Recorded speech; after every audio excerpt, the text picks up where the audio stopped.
প্রবীণ কাউকে দেন, ওনারা হচ্ছে যে আমাদের থেকে জেনারেশন গ্যাপ আছে, ওনাদের আন্ডারস্ট্যান্ডিং আমাদের আন্ডারস্ট্যান্ডিংয়ের সাথে যায় না, বা ওনারা যেভাবে চিন্তা করেন ওই চিন্তাটার সাথে আমাদের চিন্তা যায় না।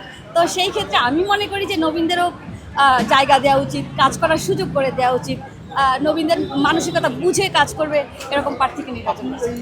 আমার প্রত্যাশা সমাজের অবহেলিত মানুষদেরকে নিয়ে কাজ করা, পাশাপাশি শিক্ষার যে নারীদের শিক্ষার অগ্রগতি নিয়ে কাজ করা, সেটাই সবচেয়ে বেশি আমার কাছে প্রায়োরিটি থাকবে, নারীদের অধিকার নিয়ে কাজ করা। দল থেকে মনোনয়ন নিয়েছে। সব মশার বিরুদ্ধে সুরক্ষা দিতে এলো বসুন্ধরা এক্সট্রিম অ্যারোসল, মশার বিরুদ্ধে এক্সট্রিম সুরক্ষা। জি, প্রত্যাশা কি?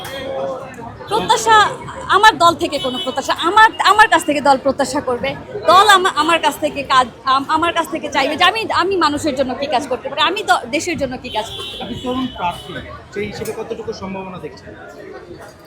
আমি সম্ভাবনা, যদি আমাদের দল মনে করে যে তরুণদের কাজের সুযোগ দেওয়া প্রয়োজন, সুযোগ দেওয়া উচিত, বা তরুণদের কাজ করার সুযোগ পেলে সমাজের উন্নয়ন সম্ভব, যদি মনে করে, আমি আশা করব দল আমাকে। কোথা থেকে?